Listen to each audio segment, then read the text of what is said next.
राधे राधे महाराज जी। महाराज जी, कोई एक काम मैं लगातार नहीं कर पाता तथा मन शांत नहीं रहता। इस कारण से मेरा और परिवार का बहुत नुकसान हो जाता है। और समस्या भैया यह है कि मन, वीर्य और प्राण तीनों का एक कनेक्शन है, एक ही कनेक्शन है। अगर हमारा वीर्य ब्रह्मचर्य ठीक है तो मन शांत और एकाग्र रहेगा और प्राण बलवान और सूक्ष्म रहेंगे। अगर वीर्य कमजोर हो गया तो मन चंचल, अशांत और प्राण स्थूल और बलहीन हो जाएंगे, स्थूल, सूक्ष्म नहीं होंगे। अब हमको मेन पॉइंट पर सुधार करना है, चाहे गृहस्थ हो चाहे विरक्त। गृहस्थ के लिए भी एक संयम से बर्ताव करने के लिए कहा गया है, और अगर जब तक ब्याह नहीं हुआ तब तक तो और संयम से रहना ही चाहिए। अगर हम लोग वीर्य का महत्व समझने लगे, ब्रह्मचर्य का, तो हमारा जीवन काफी संकटों से निवृत्त हो सकता है। अध्यात्म शक्ति वीर्य से ही प्रकट होती है। जब हम ब्रह्मचर्य से रहते हैं, भजन करते हैं, मान लो गृहस्थी में है, भगवान कश्यप जी 10,000 वर्ष तक ब्रह्मचर्य रहे।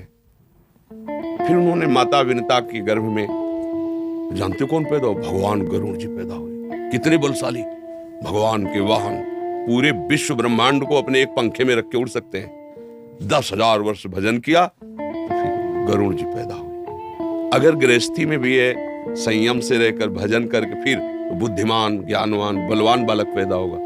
मुझे लगता है ब्रह्मचर्य की तरफ से हमारे समाज की दृष्टि हटती चली जा रही है। मनोरंजन के भाव में वो ब्रह्मचर्य, इसलिए हमारा मन अशांत। बोलो, अब इस समय आप यौवन अवस्था में हो, इस समय तो उत्साह रग रग में रहता है, नहीं, चेतना रग रग में रहती है। हम नए बच्चों को देखते हैं उत्साहहीन, मतलब जैसे डिप्रेशन में हो, चेहरा देखकर ऐसा लगता है जैसे परेशान हो। क्यों परेशान है?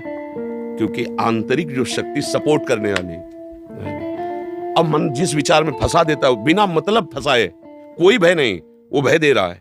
कोई शोक का कारण नहीं, वो शोक दे रहा है, चिंता दे रहा है।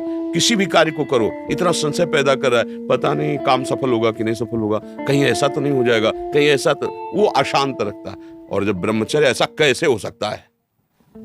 बल है ना, अध्यात्म बल, शारीरिक बल की बात नहीं कहते, ऐसा कैसे हो सकता है? यदि एक बार ऐसा हुआ तो 1000 बार मैं प्रयास करूंगा और इस पर विजय। वो मतलब जिद्दी स्वभाव, एक निष्ठा, उसी से आती है, उसी से।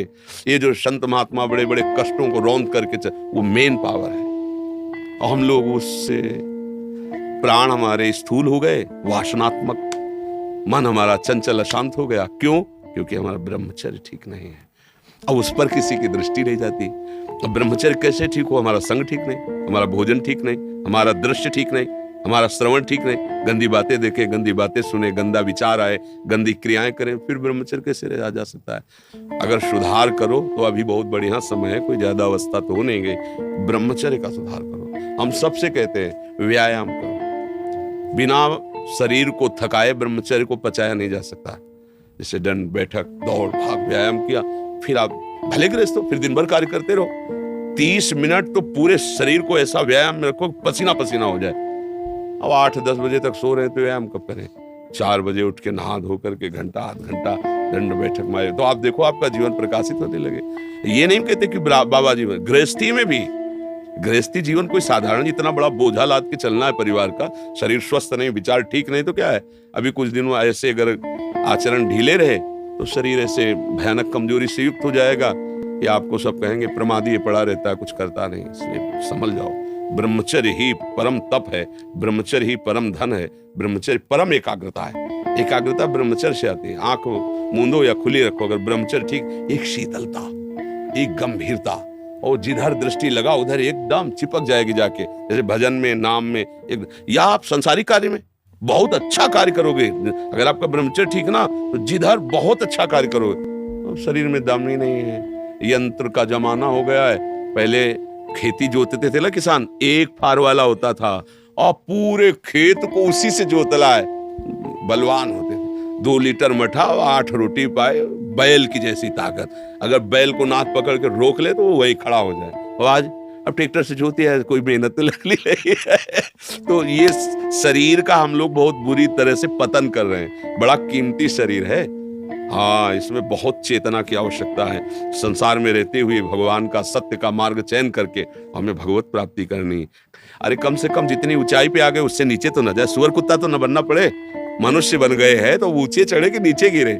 पर ये ध्यान नहीं रहता, हम काम करने लगते हैं वही जहाँ नीचे गिरना है।